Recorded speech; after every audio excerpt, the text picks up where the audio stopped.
Hello, everybody. How are we all doing? I'm hoping very, very well, because a heck of a day yesterday. That's not quite right. There we go. Yeah, hell of a day yesterday, in which Leeds United managed to wonderfully overcome Sheffield United, where a lot of people were thinking, oh, this could be a little bit of a problem. We could be in trouble here. Been a little bit spooked. That didn't come to pass. That didn't come to pass even a little bit. Everything worked out pretty damn well. As Danny says, pop on a like and subscribe to the channel if you fancy it. That'd be massively appreciated. It helps us to keep on growing, keep things rolling. And a sentence that I didn't quite expect to be able to say at some point soon. Let's look forward as a community to continuing this wonderful bit of growth in the Premier League. Because we're not there yet. We need to recognise we are not there yet. However, we don't need to be there yet. Do we? Like, realistically?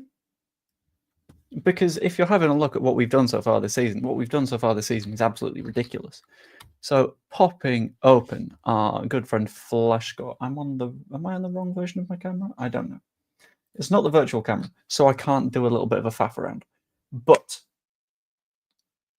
we're just really good, aren't we? We're just it's getting a little bit ridiculous. Joe Blackburn, have you seen who the new Blackburn manager is? I'm my own manager. I'm not, to be clear. I mean, I guess I am self-employed. But I'll have a look. Watch it be Gerard or something stupid like that. I was going to say, you've managed Watford, haven't you? Oh, is Ishmael the guy that basically taught Barnsley, that if you just hoof it long and win the second ball, you'll probably be fine? Was he that guy? I think he was that guy. That feels like the right kind of guy. Yeah, he's not a bad manager. He's not an especially good manager. But he might be able to get them fit and firing again. Who knows? Head's gone. Oh, he's doomed. He's doomed. Sean's done. I have to concede. Farke is the man for us. I'm Farke now. The mentality he's put into this team is Bielsa-like. I've been waiting for this crumble, this collapse, this slump in the vibe. We've defeated Sean. We've beaten him. Yes. Scout up Saturday, counting down the games for the trophy ceremony. Right, I'm going to need to work out what date that trophy ceremony is going to be. Because I need to let work know a month in advance the dates that I'm not able to be there. Which could be an issue, because we don't know what date we're going to do it. We don't know. We can't tell. It gets a little bit tricky. It might be one where I got to start shifting events around and be like, I've got to find a way to be in Leeds on the right day. And that'd be fantastic.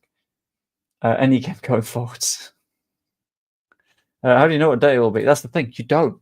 You've just got to try and work it out. You've got to have a stab in the dark. So if I'm going to go to Leeds United fixtures, I'm not talking about the bus parade here, Danny. I'm talking about just a cheeky little trophy lift. A cheeky little, we've done it. And I know it's very early to be having these conversations, but Sheffield United were the threat, the remaining threat.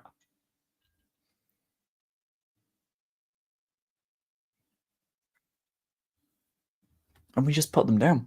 We just dealt with it. Yes, we conceded a goal. Yes, it was a competitive match in the first half. But after that point, just beat them. Easy. Just a walk in the park. Last home game of the season when we lift the trophy. Will it be the last one? Because what if we've got it secured before that? Like, surely we get to lift it once we've won it, which feels earlier than the last home game of the season, especially if we are right now 5 points clear of Sheffield United. And I am becoming increasingly convinced that there are not teams that beat us this season. Just lift it every game after we win it. Yeah, just do that. We won't get tired of it. Eventually, like Ethan Ampadu and Pascal Strike are going to have arms of steel after just like trophy up, trophy down, face the other stand, up, down, and just do that every single match. It'll be fantastic. I think it comes down to the last 1 or 2 games of the season. I am not convinced, not in the slightest. Partially because I saw a statistic earlier, right? And this is a really fun one that shows just how bad our recent run of fixtures has been, and we've come out of it winning most of them. And just how worse other sides have it. So specifically, if I go to present, share screen, bish bash bosh, here we go. EFL Championship.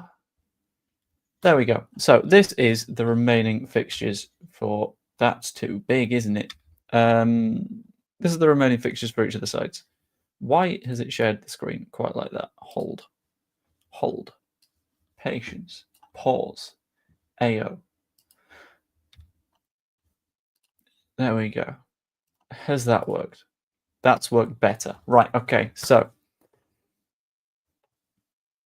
our most difficult remaining game is against West Brom. The numbers next to each of the individual clubs are where they are on the home or away form table, depending on if it's a home or an away match. So Burnley away, for example, is 4th because Burnley's home form is only the 4th best in the league. Playing Sheffield United at home, Sheffield United have the best away form at the minute. So it's a fair way of tracking it whilst accounting for home and away matches. And look at what we've got left. So the average position of all of the teams that us and Sheffield United and Burnley have to play is 13th and a bit. But after our next 3 matches, that becomes 15.6, which means that on average, our opponent's level is 16th in the league, which is shocking. And it just stays around that for a good long while. And you compare that to Sheffield United, who after 3 matches, things don't get easy because they got Coventry. And then they've got Millwall. It's not a fun run. And then 3rd last game of the season, Burnley. You don't really like that. To explain, by the way, I saw a message a little bit earlier. Headphones are right here. They're still all good. It's just sometimes they go a little bit uncomfortable. So what I'm going to do is I'm going to wear these sometimes, going to wear the other headphones sometimes, and I'm just going to cycle through it, and it'll do it like that. How are 2 teams 15th? It's because we're playing against QPR away.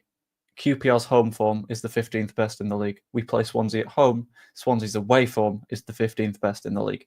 That's how it's done it. It's done it home and away form. So finds a fair balance is the way that I'm going to view it. But looking at our running compared to the other sides, we're fine here, right? Like, sure, you wouldn't have looked last season and gone, oh, QPR away, that's going to be the problem. But it's all right, isn't it? And on this one, West Brom might be the hardest, but we've got to play teams that are going for safety. There'll be some hard games still. There will be some hard games still. I completely agree with that. That is absolutely true. But Luton away from home does not feel like a problem. And I would love to be one of those people. Well, I would hate to be one of those people that does the big negative. But I would love to have that perspective of people that are like, we're in deep trouble again. And it's like, well, no, because from Millwall onwards, we don't play a single team that is in the top half of the form table, home, away, respective. None of them. Biggest threat left on this list? Probably Borough after West Brom. But even then, like, admittedly, yes, we won't have seen the QPR match coming. That's fine. But if you compare the fact that underfoot there might occasionally be like a landmine for us, at the same time, I'd rather the one that's occasionally a potential slip up than 3 matches before the end of the season, Sheffield United played Burnley. Like, imagine being in that position as us and not having things tied up quite yet. And having to quite desperately get a result, which I feel like they will, because those two are going to keep on going to the end of the season. They've got very, very different problems, I think, at the minute. So Burnley have the issue of they are really, really good defensively, but when it comes to going forwards, a little bit shaky. Admittedly, people will point to the fact that they've scored a few goals in recent matches, but for me, you can score as many goals as you like a lot of the time. You just... There's only 2 matches where Burnley have looked actually impressive in terms of attacking. And then on the other hand, you've got Sheffield United, who, yeah, first half yesterday, they had us on the ropes for a decent amount of time. It was a very, very spooky game of football. But, and it's a pretty big but, and I cannot lie, you other mothers can't deny that when Wilder walks in with his itty-bitty thing, and whatever the next line is, his players get tired. And that means that from the hour mark onwards, after we made our substitutions, they just dissolved. They crumbled. They fell apart. And it led to what was a beautiful image at Chris Wilder's press conference after the match, in which this is mid-interview. At this point, he'd been asked about how he conditions his players, and he's just his general. He doesn't condition his players because they just ran out of energy towards the end of the match, and they basically collapsed, and it was sort of their own fault. But we've witnessed that ourselves when it came to the Jesse Marsh era. And I think Oliver's got a very, very good point on this one. They put a lot into that first 30 minutes, and they did. They absolutely threw themselves into the early stages of that match. But they didn't have the conditioning to get all the way to the end. And that, I think, is where the issue came in. And on what Fernie's just put here, we made them look good in the first 30 minutes. I honestly disagree. I think they genuinely did a lot of good stuff. So, chatting with Joe over on his stream on Big Up, if you don't go and watch those yet, by the way, you should. They're really, really good. And I happen to know various bits and bobs about Big Up. And basically, even if you've got Big Up on in the background on like low volume, it's really, really very good for Joe if you're over there. If, say, there were at least 25 people over there. But it's really good stuff. And we had like a fun little tactical conversation at halftime about how where typically Sheffield United will play with centre forward 2 wide players, they didn't have the wide players. They just played 3 centrally. So it meant that when our wing backs bombed on, we were in trouble because we had 2 centre backs and they were able to just overload them. And it took our time to adapt to that, and we did adapt to that when it came to the second half. But that came at the same time as them running out of energy. So I think it's less a case of we made them look good, and more a case of they did something tactically that we didn't see coming. And the reason we couldn't respond to it quickly enough is because we didn't have our manager in the dugout. And it's quite hard to convey a message of, they've done something really interesting tactically here. Here's the way that we respond. According to DG, we shifted into a 4-4-2 formation in the first half. I thought it was the second half we did that. Hang on. Itchy eye. Yeah, second half it was visible. Like, second half you could see that it was Piru alongside Joseph. But in the first half, I'm not convinced. Unsure. Burnley clean sheet obsession could cause them problems the more it goes on. Care more about not conceding than trying to score. Yeah, that's one of those things where if they're able to actually get goals in the back of the net, they're going to do great. But I don't think they've got quite enough for that. You said in the interview it was in the first half. I might have to give that a watch back at some point then. But then the second half came. And you can tell there was a lot of tactic talk when it came to the second half. I'm going to have a very, very quick search, actually.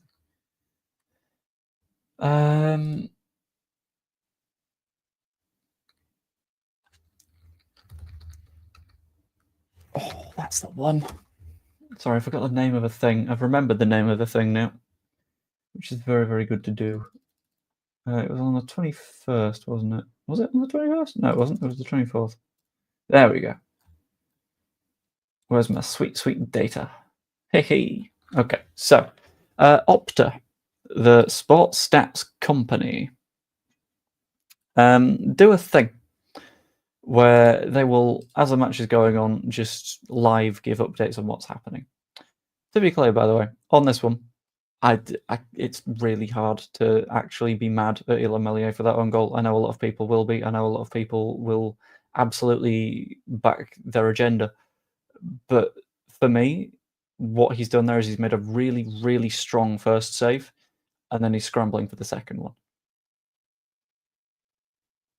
And at that point, as a keeper, your thought is, I'm just going to get something on this. And you got something on this, and it unfortunately went the wrong way. So on the list of Meslier mistakes, some people are going to be like, oh, it's as bad as Hull. No, it's not. It's fine. And after that point in the match, he really became a lot more solid as well, which was good. But Opta do this thing where they do Opta points. And it's really, really cool. Where they give a certain number of points for various actions happening. So, for example, if you score a goal, you get 10. Shot on target, you get 4. Shot off target, you get 2. If it's blocked, you get 2. An own goal, you're on -5. Did Meslier end up positive or negative then? Meslier somehow outperformed Burrows, Cooper, Peck, Raksaki, O'Hare, Robinson, Chowdhury, Brereton Diaz, Harry Clark, Ahmedodzic, Campbell, Davis, Kiefer Moore, Tom Cannon, and Gus Hamer, despite having an own goal on the list. You get stuff for passes, for crosses, all that kind of stuff. So it's a very thorough idea of getting a thought on how effective a team is playing. But if you look at just second half stuff, that's where things turned. That's why they clearly ran out of energy, because the only player they've got in the top 1, 2, 3, 4, 5, 6, 7, 8, 9, I'll be kind, 10. They've got 2 players in the top 10, one of whom is Hamza Chowdhury, who came on and therefore had more energy. The other is Vinicius Souza, who had a very good match, to be completely clear about that. But we just ran them ragged all over the pitch. And it wasn't specifically a case of the subs themselves made the difference, because Rothwell, fair enough, better stuff going into the box made things far better for us. Nonto, that shot towards the end, really very nice. But it wasn't even the fact that they themselves had a huge impact on the match. A significant proportion of it was their energy changed things, which really put us in the right direction. So you can get a better idea of what's going on. A lot of keepers don't even get a hand to that first save. He was unlucky for the second save. Yeah, it wasn't an easy one to deal with in the slightest. And the vast majority... The way I'm going to put this, right, is that save, is it J. Cooper or someone? M. Cooper. I don't know what your first name is. That save that Cooper makes in the second half from the Nonto shot. If he put that onto the bar, it bounced out again, hit him, and went in, you wouldn't be mad at him. But that initial save is equally difficult for Meslier and Cooper. They're not good stops. Not hard, not easy stops, sorry. Come on, boys. As soon as the machine fit the lead system. Yeah, he works really hard, and he was one of those players where I was sort of like, he could be a little bit spooky if he keeps doing this at the same rate. But you know what? Eventually, he slowed down.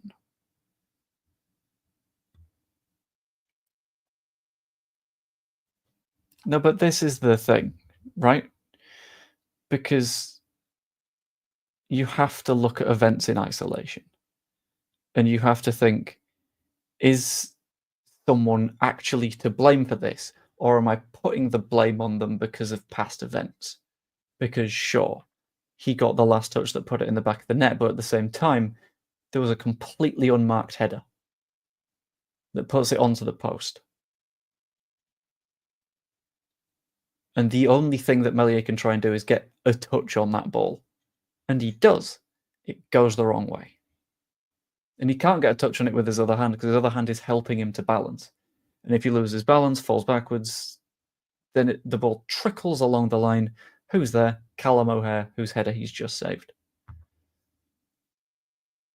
What you got to do is you have to take them in isolation. And it might be cumulative, but at the end of the day, this one's not cost us anything. And the way that I would approach this is, and the way that I would specifically phrase this is, if, let's think of a specific match. The match against Coventry, we won 2-0.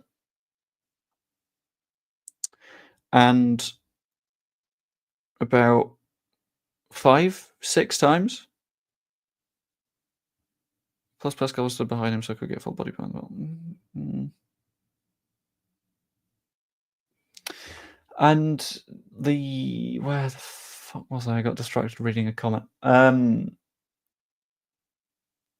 Someone's got to help me with this one. It's gone. It's disappeared. It's dissolved. There we go. Coventry. Right. Fantastic. Thank you, Bright. Coventry match. We win 2-0. Everyone in the front line has missed a sitter in that match. It's the difference between a goalkeeper and a striker, where if a goalkeeper makes a mistake, it has the same impact as a striker missing a sitter. It's a 1-goal swing either way. The thing is, we forgive the misses against Coventry because we won that match anyway. At the same time, we've won this match, so it's fine. Learn from it, move forward. That's what counts for me. That's it. That's what you got to do. And I think if after winning 3-1 against one of your local rivals in the biggest match in the Championship season, a lot of people's first instinct is, who can we blame for a mistake that happened in the first half when we ended up winning? Come on. We've won 3-1 and it was absolutely wild. We're allowed to be happy for a little bit.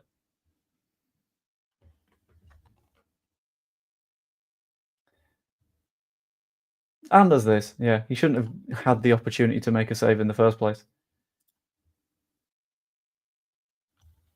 Anyway. Where was I going next? I was doing a think, but I've completely forgotten what that think is. It was about first 11. It was about Ethan Ampadu. So, finding out more about what's gone on with Ethan Ampadu on Thursday, which is in 2 days' time. And it's a little bit of a weird one because we know that he has an issue with cartilage in his knee, which, sure. Does anyone have any idea what sort of length that injury is? Because we're meant to find out soon, but I want to find out now because I'm really, really itching to learn more, because that could sort of fundamentally change things. Because I think a big part of the issue in this match was we were clearly planning to play Ethan Ampadu, and we couldn't. And my thought is that first half doesn't look as bad if we've got Ethan Ampadu in the side, almost exclusively because Ethan Ampadu is significantly harder to bully. because Ethan Ampadu is someone that will kick back and kick hard. And that's not something that you get out of Gruev and Tanaka, because Gruev and Tanaka are fairly consistently on the side of doing the more technical things rather than the big, heavy, crunching things. I also blame Meslier for Ampadu's injury, absolutely. It seemed right walking and then running down the touchline for celebrations. This is true, right? And I saw someone mention it afterwards. My thinking on that is going to be a case of, and it links into what Danny said, and it could be weeks or months. It depends on how bad it is.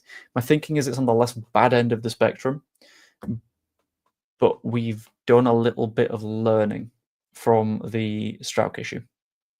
So the Strauch issue last season was he's got a hernia, could be quite bad.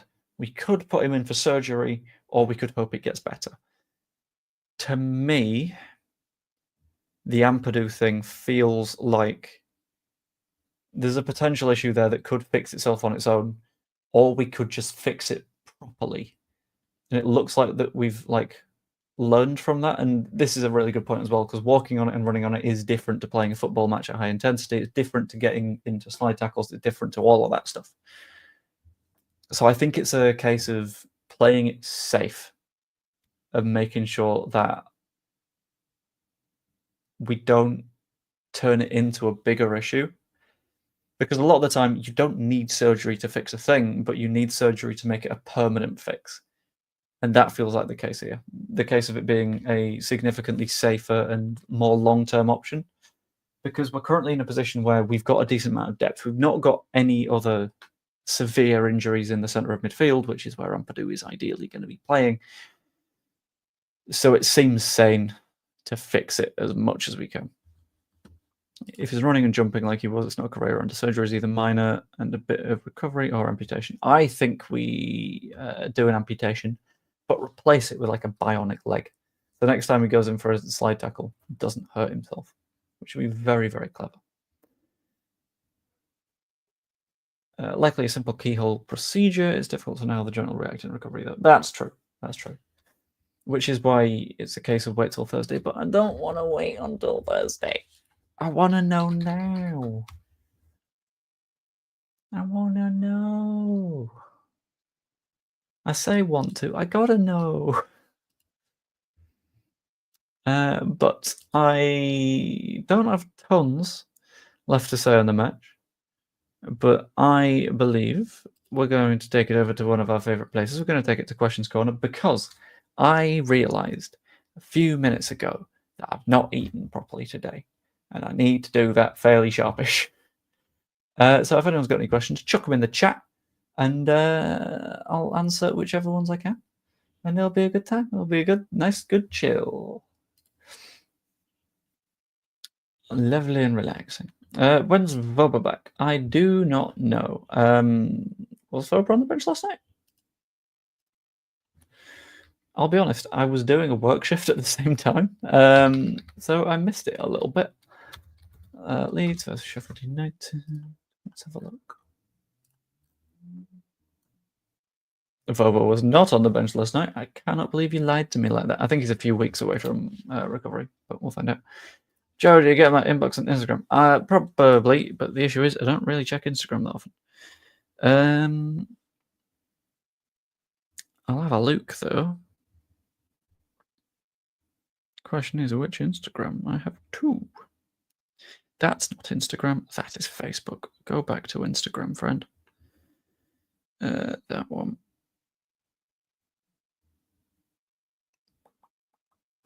Who the hell is that?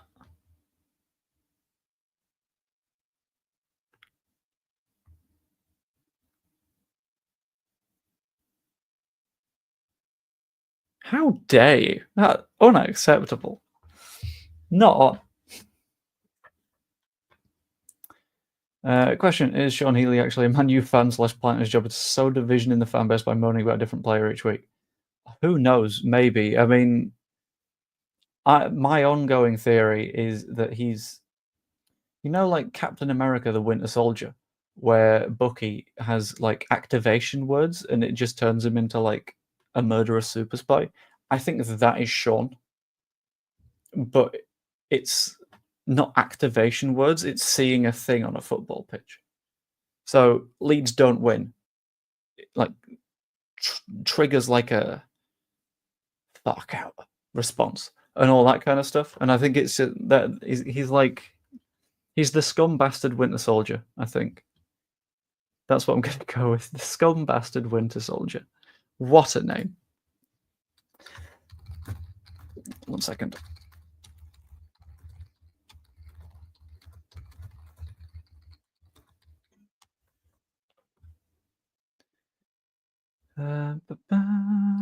Source said any team with a 7-point lead over third place at the 34 game stage is going to get automatic promotion. These can balls it up. I hope that. Oh god. Sorry, I'm very tired. Did not sleep much last night for obvious reasons. Yeah, that start makes me feel pretty confident. I got to be honest with you.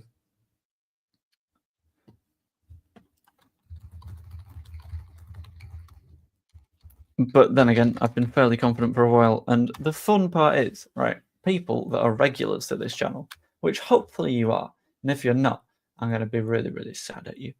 But people that are regulars on the channel will know that I have been an optimist throughout this entire season, and have thought that we've been going up throughout.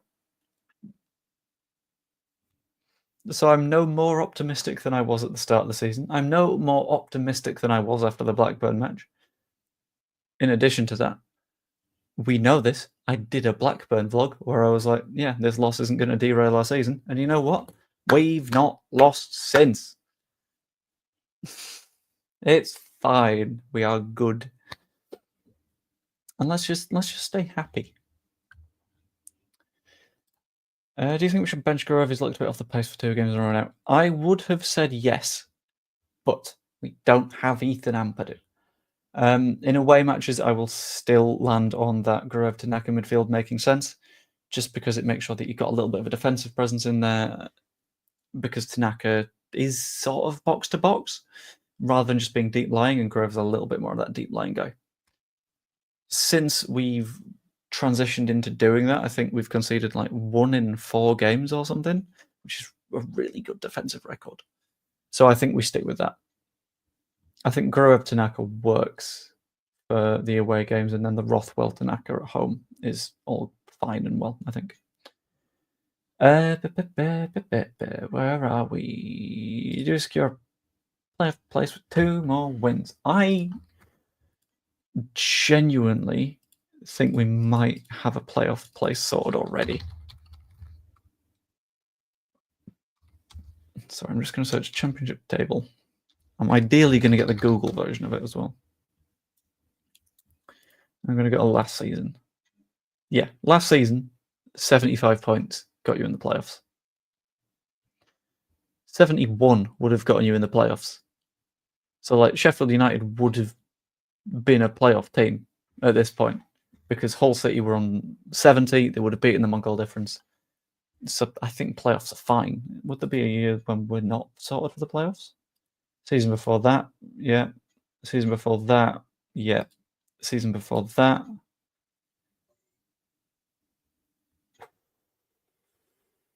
(2021) would be the question mark. 1920, you'd be in.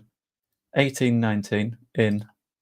17-18, on the cusp. 16-17, you wouldn't. In 16-17, we got 75 points and didn't make the playoffs. But I genuinely think we would have secured a playoff spot as is. Like, that's not the question. The question is, do we do the rest? And I think the answer is a pretty comfortable yes. What was the technical issue you had that you couldn't get on this afternoon? It was various work things that I do not believe I'm at liberty to talk about, because they're work-based. But trust me, it was a thing where I was unable to stream because I needed to do other things. What's the recovery period for a pigeon up on their knee? That's a very good question. It depends on what the operation is. If it's a straight-up amputation, in theory, the recovery time is 0, because you're not going to get it back, so you don't need to do any more healing. For other things, I don't know. I don't think there've been many pigeon knee surgeries. I'm going to genuinely have a quick Google pigeon knee surgery and see what comes up.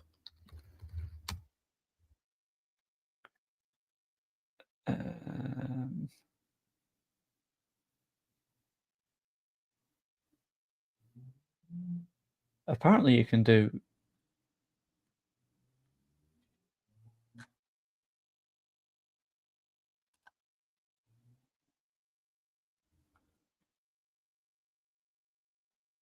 Apparently you can do knee reconstruction on parrots. We use metal pins to fix the bones in place. Remove the pins after healing. Doesn't say how long it's going to take to fix, though. That's the problem. I'm afraid I can't help you with that one.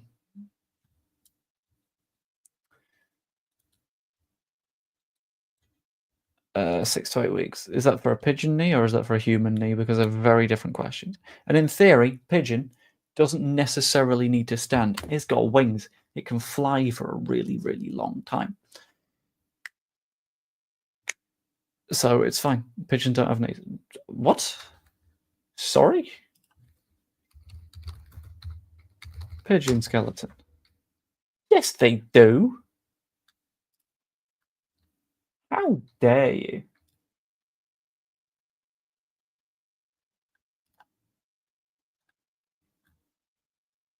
They've got many knees. They've got like 2 sets of knees. They've got too many knees, if anything. That's why they need to have surgery so often. I've cracked it.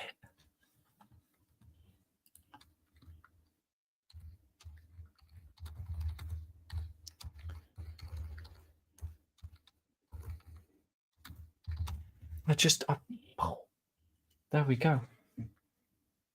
Still worried about Burnley and Sheffield United. They've been fairly consistent getting results. So have we, though. We've been ridiculously consistent at getting results, and I think discussions around the consistency of Sheffield United, for me, kind of went away after the match yesterday, because a very good, consistent team that is able to keep it going and will keep it going consistently, getting the results they need to the end of the season to finish at the top of the league, doesn't throw away that lead. Or once you've thrown away the lead and it's 1-1, you do something to hold on to it.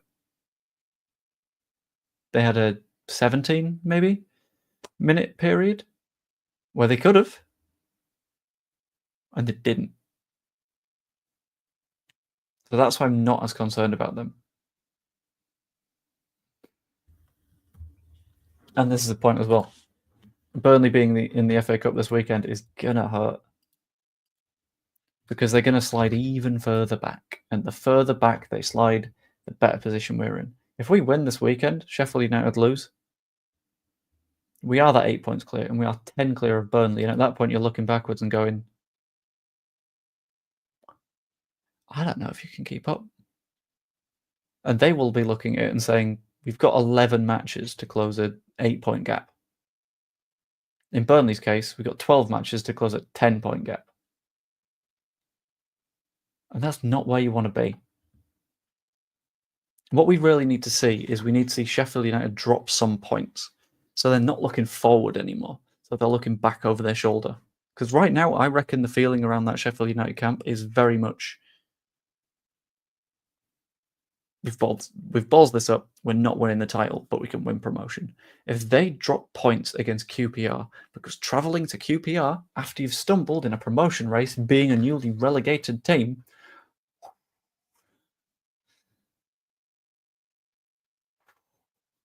wonderful. And if they stumble again, that's going to be problems for them. I can feel it in my fingers. I feel it in my toes. Christmas is all around me, and so the feeling grows. I'm just going to investigate Danny's claim that we don't do well at early kickoffs. The last championship one we had was 3-0 win at home against Sheffield Wednesday. Before that, 1-1 draw with Preston, then 2-0 win over Derby County. then draw Bristol City, then the loss to Burnley. It's not a great time slot for us, to be fair, but I think we might be okay. I trust us.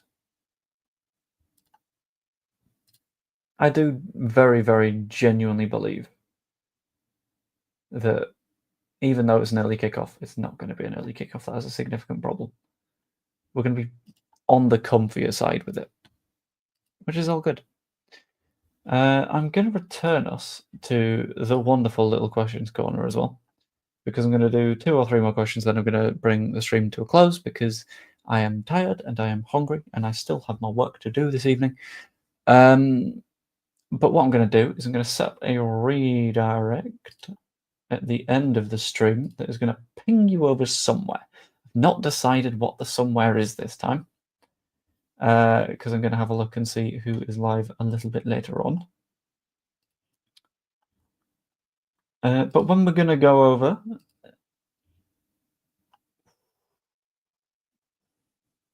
I think that's at 8.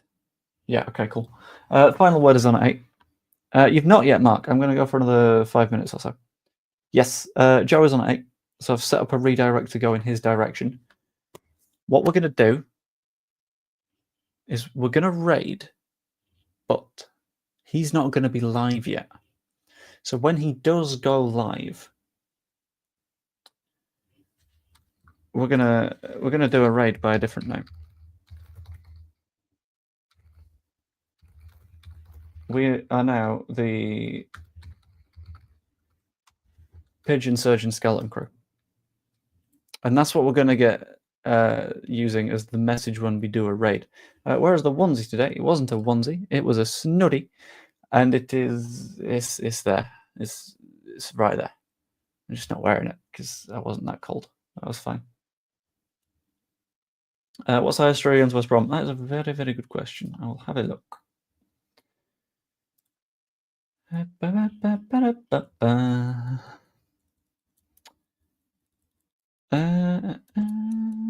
We last beat them in 2021, which is spooky. At home last season, we drew 1-1 with them. We outperformed them, but we didn't have the finishing. But that was in August when we didn't really have a full squad together. Earlier this season, it was 0-0. That was the fairly boring match where absolutely nothing happened and neither team were going up for the win. And second half of last season, it was, I think that might have been the match where Meslier was banned, but we lost 1-0. Joe, did you play football when? I have at points, but not in the past, like, 8 days. I'm planning to, though. Good evening, English cold. It is, absolutely. But what I'm going to do, I'm going to call the stream there because I got to chomp on something. Excellent timing, Anthony. I'm going to be doing like a ramen noodle soup because I did some like slow cooked beef short rib yesterday. But I did it so I can have it in the coming days, and it's really nice and tender and good stuff. And the best bit is if you put it in like a noodle soup broth, the delicious flavor gets all into it, and all the like moisture of the broth gets into it, and it makes it like tender again, in spite of the fact that it's been in the fridge overnight, which is really helpful. But yeah, good on the stream there. If you enjoyed it, pop a like on it. That's always massively appreciated. And I'm currently 2 likes off 50 on this one.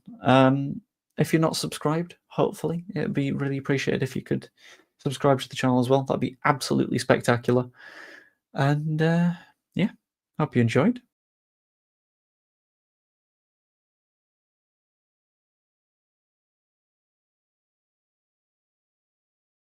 I pressed the wrong button on my mouse. That was good. Hope you enjoyed. Oh, it's been a long day.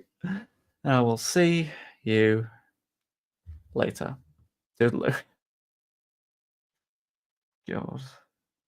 Remember, Pigeon Surgeon Skeleton Crew. Bosh. In a bit.